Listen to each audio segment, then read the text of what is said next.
So ayan, mapagpalang araw po sa inyong lahat. Kamusta po kayong lahat? Sana po nasa mabuti kayong kalagayan sa man panig kayong mundo araw.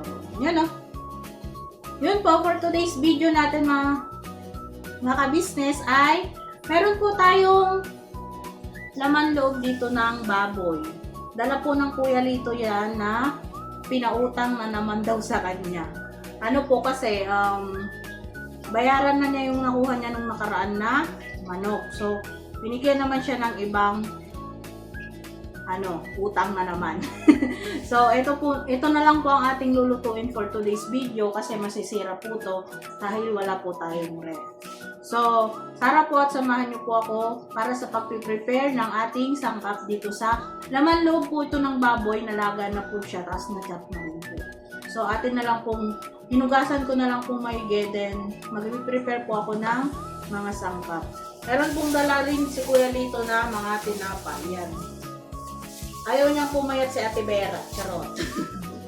So, itong tinapay muna ay ating ilalagay po dito para po hindi ng mga daga or pusa man. Kasi po minsan pag bukas yung pinto ay nagpapasukan yung mga pusa dito sa amin. So, tara po, samahan niyo po muna ako sa pag-prepare po ng ating mga sangkap. Ito po ang aking munting lagayan ng mga lamas, sibuyas, bawang, gano'n. Tapos, meron po tayo ditong sili. Ito ka muna. Meron po tayong luya. At syempre, meron po tayong dahon ng sibuyas, onion leeks. At meron po tayong kalamansi. Ito po yung ating mga sangkap sa ating lulutuin. So, babalat po muna ako ng bawang at sibuyas. Maliliit po yung ating sibuyas kaya dalawa po ang aking gagamitin.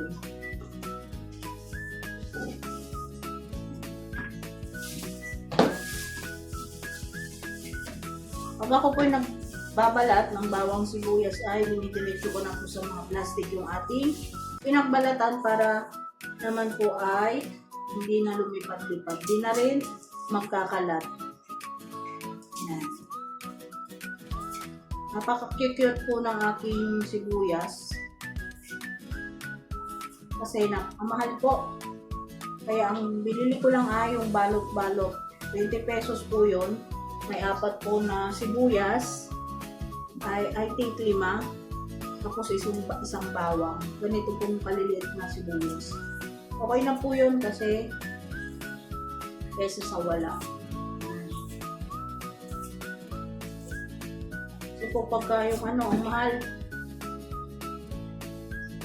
kaya tipid-tipid lang po tayo.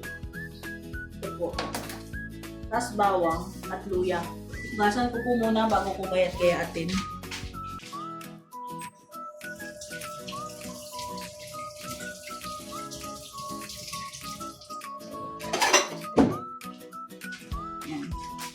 Kung mapapansin nyo po, hindi ko na po binalatan yung aking luya. Hinugasan ko lamang po siya ng maigi. At gagayat-gayatin ko na po siyang ganun. Kain ko lang po doon. Ay, sibuyas.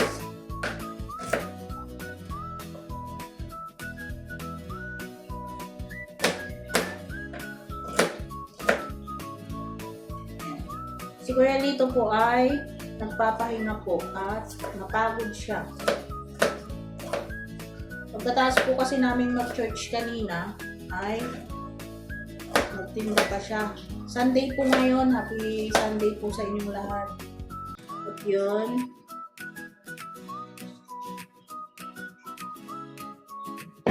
Masakit po yung ulo niyang dumating. Kaya yun. Sabi ko magpahinga po muna siya. Hindi ko po alam kung mabablog ko po mamaya yung pagkain kung kasama na siya or hindi. Depende po kasi minsan po pag nakatulog siya, madaling araw na siya nagigising. Hindi ko na po siya ginigising kasi sorry. Kasi po ay para makabawi po siya ng pagod. Kung magtatanong naman po kayo, ano yung pagkain niya. Bago po siya matulog ay kumain po muna siya. Nung bumaba na po yung kinain niya ay natulog po siya. Kaya busog pa po yun. Yan. Bawang naman po, pinitpit ko lang po para madali na po siyang balatan.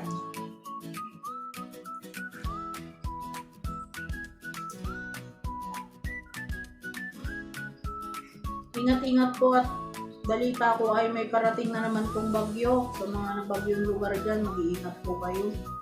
At nawa po'y ligtas po kayong lahat. At sa mga nagko-comment po pala na mahal talaga ang gulay, oo nga po, mahal sobra.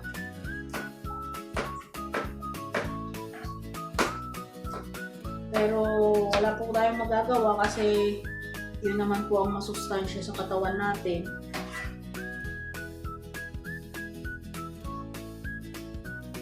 Hayaan nyo po at pag dumating yung araw na anak po tayong lahat ng kontraktor, hindi na tayo dadaing sa mahal ng mga piliin. Charot. Pagka magkaroon na tayo ng magulang na kontraktor. Charot. Kayo po, kontraktor po ba tatay nyo, nanay nyo? Charot. Joke lang po yun kasi lagi nyo nang biruan nyo yun eh. Hindi ako anak ng kontraktor. So yan, tinanggal-tanggal ko lang po yung medyo may ano-ano yung luya. Pero hugas naman na po ito. Drainage po na. Pinilian ko lamang po ng so may buhok po kasi tinanggal ko. Pero hugasan na po siya. Linis na siya. Yan. Kung tatanungin nyo po bakit may luya, pampatanggal lang sa rin po kasi ito. Kasi ang ating lulutuin yun ay laman loob ng baboy. Ewan ko po kung na-try nyo na itong lutong ganito, pero pwede nyo naman pong i-try kasi syempre para malaman nyo rin po kung totoo yung sinasabi ko na masarap ang ganitong luto. So, mahirap naman pagka sa akin nyo lang naririnig, hindi nyo na-try. Baka sabihin yung bulaan ako, charot. Pero syempre, itong lutong to ay version lamang po ni Ate Vera. Alam ko naman kung may kanya-kanya tayong version. So, kung may kulang po sa aking lulutuin or may hindi maganda sa aking gagawin ay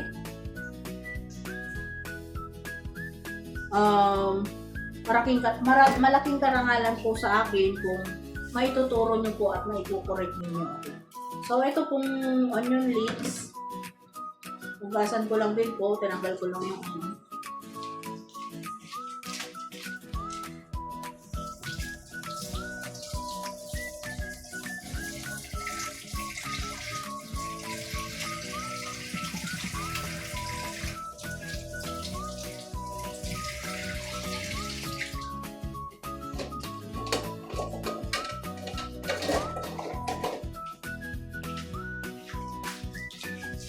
ito po. Atin po natin gagayatin ng maliit.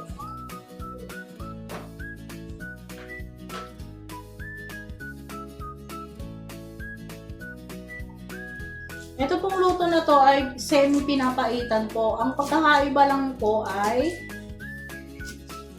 baboy po siya, laman loob ng baboy, at wala po akong papait or yung dumi ng baka. Ang gagamitin ko po ay mamaya malalaman nyo po na pwede rin po itong ganito. Yung nagsasabi po pala na mapurol po itong aking kutsilyo ay sadya pong mapurol. Wala po kasi akong panghasa eh. Naiinis nga ako. Di isa po kasi yung kutsilyo ko pa. Kaya niyo po banda-banda riyan ay pag naka-budget ay bibili po ako ng hasaan. So ko po kasi hasaan ay yung gano'n, yung sinaunang hasaan po. Alam niyo po ba yun?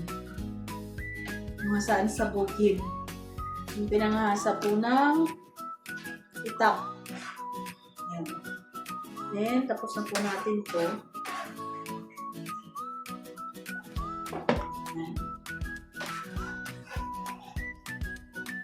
At meron pa po pala ako dito kalamansi.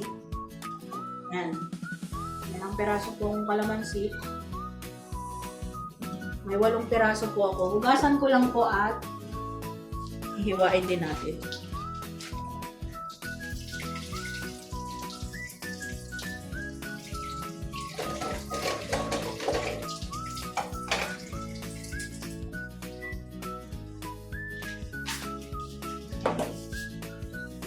Hiwain ko lang po.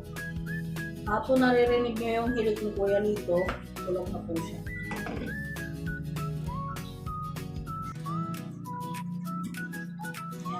Kikita nyo na naman yung kapurulan ng aking tutorial.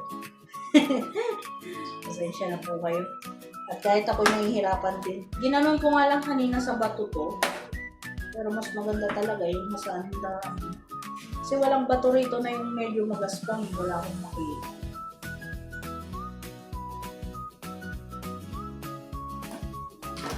Ibigayin ko lang po ito.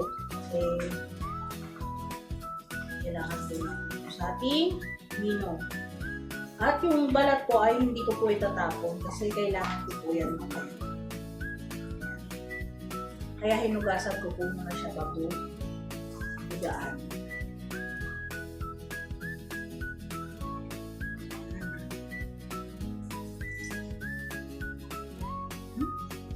So, ito na po yung ating mga sangkap. Yung sili po pala ay mamaya ko nang hugasan. May sili po tayong green at siling labuyo. Mamaya ko na lang po tugasan kasi panghuli naman po. Tiktik ko lang po saglit to. At balikan ko po kayong ready ko lang po yung lutuan natin. So yan po, nakasalang na po yung ating kasirola. At tara na po at gisa na po natin. Naglagay na po pala ako ng mantika kasi hindi ko na malayan, mainit na po pala yung aking kaserola. So, tara po. Gigisa na po tayo.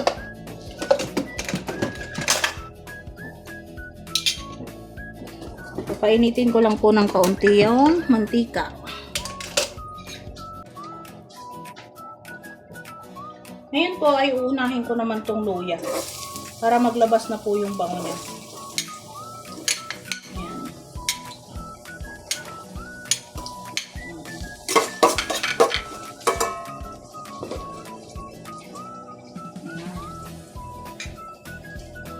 Iluluto ko lang, igigisa ko lang po sa mahinang apoy.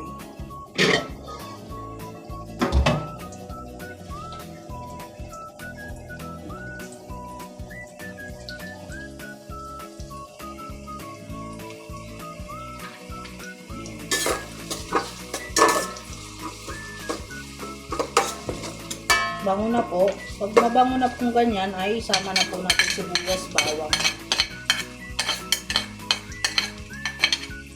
Nagsasabay ko po lagi yan, sibuyas, bawang. Kasi para sabay pong lumabas yung aroma nila. Yan.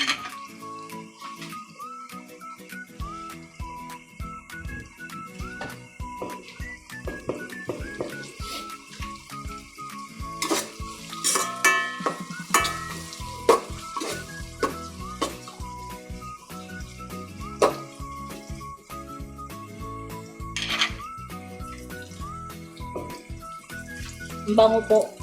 3 pa lang nalalagay, mabango na po. Sibuyas, bawang at luya pa lang. Mabango na siya.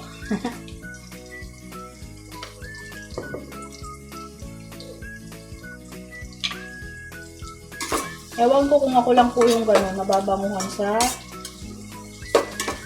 3 to pag ginigisa. Luto lang po natin saglit at hugasan ko lang din po itong mga gamitan ko para di na po tayo matambakan.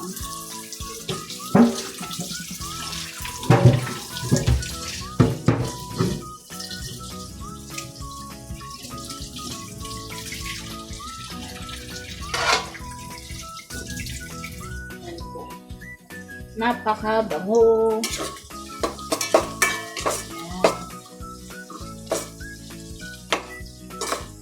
Medyo papapula-pulahin ko lang po.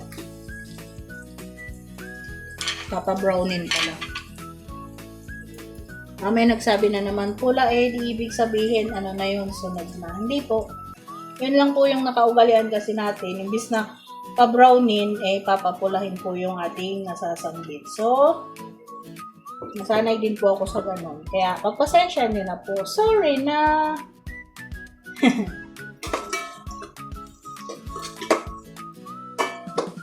Ayan. At yun nga po. Yun nga po, pula na ang ating sibuyas, bawang at luya. Lalagay na po natin ang ating laman loob ng baboy. Yan, hinugasan ko na po ito ng maigi. Yan. Then, haluin lang po natin to.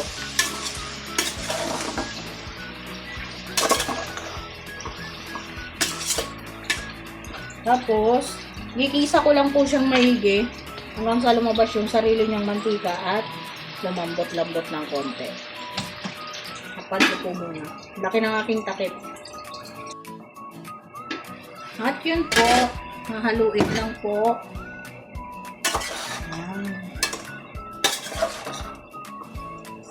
Gigisa lang po maigi to para hindi po malangsa. At syempre, maglalagay na po ako ng paminta.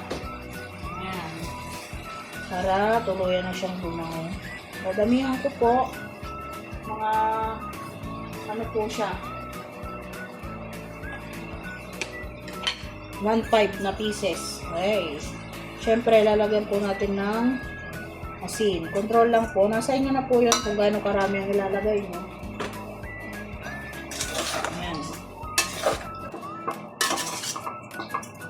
Mas masarap po nga sana to kung laman loob talaga at may yung puspos tayo. Kumbaga, tawag po namin sa Ilocano yung puspos, yung pinag-anuhan po ng baka, yung dumi po na nasa loob pa ng tiyan. Yun yung gagamitin natin. Kaso wala po. So, gamit po tayo ng ibang way. So, balikan po kayo mamaya. Hahalu-haluin lang po natin para hindi naman siya dumikit. Ayan. Mabango na po siya kasi gawa po ng luya. At natatanggal na po yung isa niya. Ayan. Yan lang po yan. Ayan.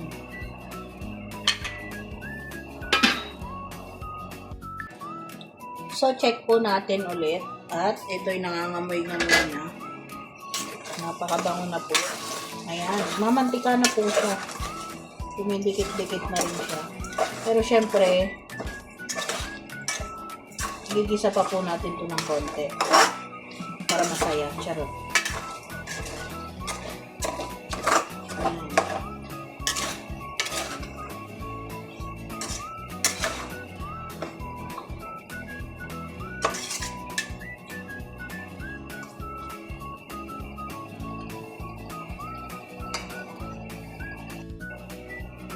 Yun, after 100 years po, lagyan na po natin ng sabaw.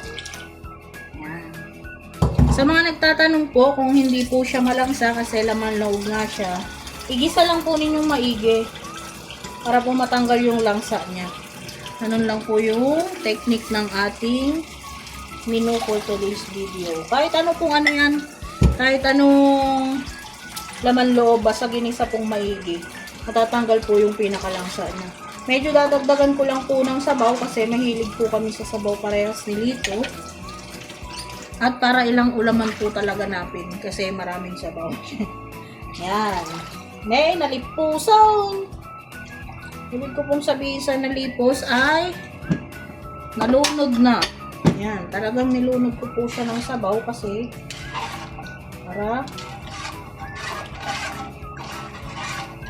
marami po tayong hihigupin. Yan. Yan, mabango na siya. Mabango na po siya. Hindi na siya malangsa. Pero kaninang bagong lagay natin, syempre malangsa po siya. At maglalagay na po tayo ng mga ibang pampalasa. Konting baking po. Lalagay ko na po lahat kasi po konti naman na po yan. Nagamitan ko na po yan. At maglalagay po ako ng Knorr cubes para mas lalong malasa po yung sabaw niya. Pork po kasi pork naman po yung ano. Pero pwede naman po kahit beef kasi para malasa po. Mas malasa po kasi yung beef na Knorr. Pero beef ay pork po ang nandito. Kaya yun na lang po nilagay ko para hindi na po bumili. Yan. Then papakuluin po natin hanggang sa lumambot po siya. Balikan ko po kayo ulit after 10 years. So yun po. Bantayan lang po natin kasi nabulwak po siya. Punasan ko lang ng konti yan. Malinis po to bagong kuha ko lang sa nalaban ko. Ayan. Kasi pangit po siyang tignan pag ano. At gasan ko lang po ng konti yung takip kasi napulwakan po siya.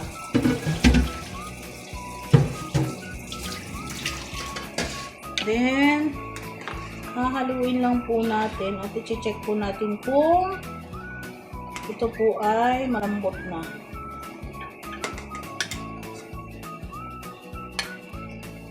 Yan, malambot-lambot naman na po. Then, ang sunod po natin ay tandaan nyo po yung tinabi kong balat ng kalamansi. Ito po ay ating ilalagay.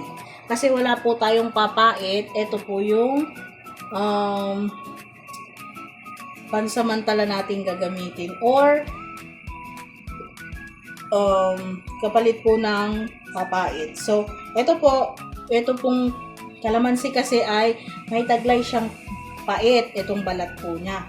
Kaya ito po yung gagawin po nating pait para po maglasang papait siya. So, ayan po ay natutunan ko sa aking tatay nung nabubuhay pa siya. Pag nakakabili po kasi siya ng papaitan noon at kulang po yung pait ng papait niya ay naglalagay po siya nito. So, napupunan naman po. At isa pa po, pantanggal din po ng langsa to. Double purpose po siya. So, atin lamang pong lulutuin ng kaunti at yung pait po ng balat ng kalamansi ay maanuhan po yung sabaw natin.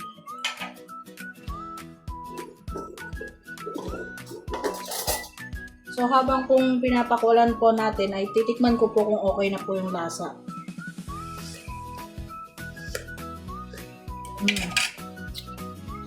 Lalagyan ko lang po gagawin ko lang ng konting asin kasi medyo matabang. Yan. Yun lang po. At pakuluan pa po natin ng konti. Yan.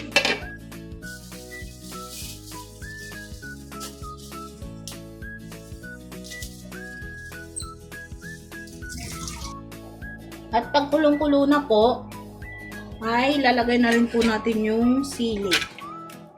Ito pong sili na green at naglagay po ako ng 2 pirasong siling pula at hinati-hati ko lang po. Ayan. Ayan. At more pakulo pa po para po ma-achieve natin yung gusto nating mangyari sa ating semi-pinapaitan. Yan.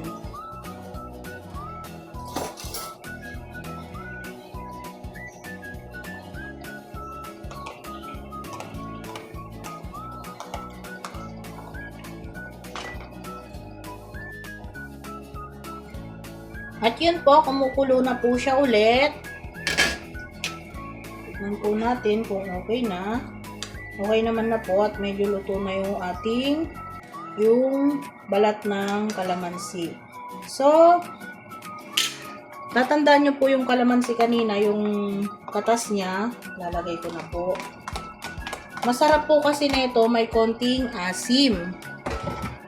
Pwede rin pong ilagay dito yung kalbusana ng sampalok. So, wala, kaya ang lalagay na lang po natin ay yung alternative po na pangpalit po natin ay ito.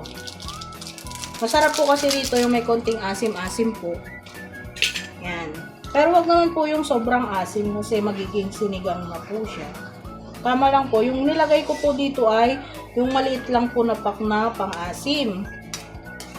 Then, bago po kumulo yan, ilalagay na rin po natin yung onion leeks. Yan. Ganyan lang po. Kadali ang ating semi-pinapaitan. Ano po, pinapaitan na din po to, kaso baboy nga lang po siya.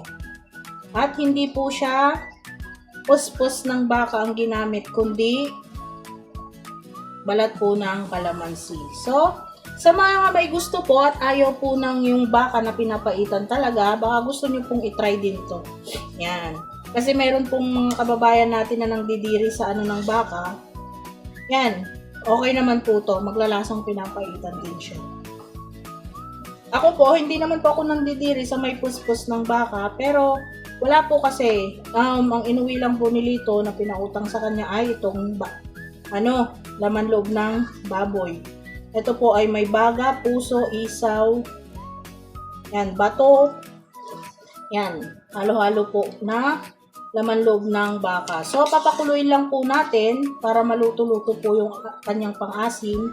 At that's it. Okay na po ang ating pinapaitang baboy. Yan. Pagkulo po, tsaka po natin tikman kung okay na po yung lasa. Yan, kumukulo na po siya. Konting kulo na lang po to kasi luto naman na. Lulutuin ko na lang yung pinaka-asim niya. Yan. Diba po? Sa dami nating nilagay na pampakontra langsa, hindi na po yan malangsa. Kahit ano pong laman loob po, pag ganyan po ang mga nilagay yung kontra langsa, hindi na po siya malansa. Sarap. Para na po siyang pinapaitan. Miss na miss ko na po kasi ang pinapaitan. Sakto po at may pinautang kay Kuya Lito na ganito. So, niluto po natin siyang parang pinapaitan. So, okay na po ang ating pinapaitang baboy. Kain na po tayo. Kain na po natin. Yan. So, ayan po. Ako pa lang po mag-isa kasi ang Kuya Lito po ninyo ay pagod, magpapahinga po. Mamaya ko na lang po siya papakainin at ibibidyo. Siyempre, namimiss ko na kasi itong ganito. Magpapapak po tayo. Titikman po natin. Siyempre po, maraming po salamat, Ama, sa pagbigay mga biyayang mo.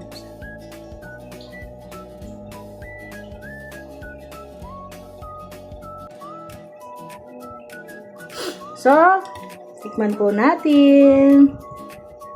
Namimiss ko na po kasi talagang papaitan. Unang-una po, mahal po kasi ang baka at wala po tayong budget sa ganun. So, ito pong alternative na papaitan po natin. Laman loob po ng baboy. So, tamang-tama po at may nagpautang kay Kuya Lito. Yan. Kinabukasan po kasi pag nagtinda na si Kuya Lito, binabayaran niya agad. So, kaya pinapautang po siya ulit. Sarap. Kumagat po yung kalamansi, yung pait niya. Pero pag gumamit po kayo ng alternative na ganon, yung balat po ng kalamansi, wag naman po yung sobrang daming kalamansi kasi papait naman po yun ng husto. Tama na po yung ilang piraso lamang kasi pag naluto po yun ng husto ay bumapait din po siya. At yung asim po, tama lang yung ilagay nyo kasi pag sobrang asim naman po ay sinigang na po siya. So yun. Tapos, dagdag aroma rin po yung luya. Yan po yung isang nagpasarap sa kanya. At syempre yung onion leeks. Yan. Pwede naman pong wala. Pwedeng meron. May nakita po ako kanina. Bumili lang po akong 10 piso. Di po siya malangsa. Yan. Ito po yung ang kapaitan po ay paborito namin ng papa ko, tatay ko. So, yun. Naalala ko si tatay. Sa mga nag-aalala naman po sa kalusugan ko, ganito po yung kinakain ko. Huwag po kayong mag-alala, minsan lang naman po to. At syempre, maraming salamat po sa mga concern nyo sa amin. lalong-lalo na po sa akin na laging masama po yung pakiramdam.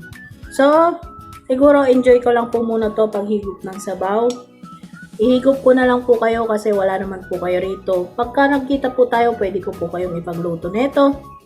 At syempre, maraming salamat po sa lahat ng suporta nyo sa amin. Sa mga binibigay nyong lakas ng loob sa akin na mag-content, mag-vlog araw-araw. Maraming salamat po at nandyan po kayo lagi sa amin. At kita nyo po, maitim po yung aking eye bag kasi wala po akong tulog kasi sinusumpong na naman po yung migraine ko. So, maraming salamat po sa Ama kasi nakabangon po ako kanina, nakapagpunta sa church at syempre nakapag-content. Maraming salamat po. At lalong-lalo na po sa Ama at syempre sa inyo po na nakasuporta po sa amin lagi. So, hanggang dito na lamang po muli. Sana po abangan nyo po yung mga susunod naming vlogs. Malaking tulong sa amin ni Lito ang paggabay nyo at syempre pagsuporta sa amin lagi. So, hanggang dito na lamang po. Maraming salamat po. At papahabol ko lang po pala happy birthday po kay Kuya Ka Business. Maraming salamat po at God bless you all po. Nag-chat po ako sa inyo. Doon ko na po lang sana kayo babatiin. Pero baka may magtaka na naman po at may magtanong, di ko po kayo binati sa vlog. Yun. Dito, babatiin rin kita kuya. Maraming salamat at happy birthday. Maraming salamat po sa lahat. Again, sana masaya kayo sa birthday nyo at gabayan kayo lagi ng amang may kapal. God bless you po at sana makamit nyo yung lagi na mga pangarap nyo. At lahat ng pangarap nyo, sana makamit nyo. At syempre, sana gabayan lagi kayo ng Ama. Happy birthday, Kuya. At syempre, maraming salamat sa tulong mo sa amin ni Lito, paggabay at syempre, pagmamahal. So, hanggang dito na lamang po mga ka-business. Ingat po kayo. God bless us all po. Bye!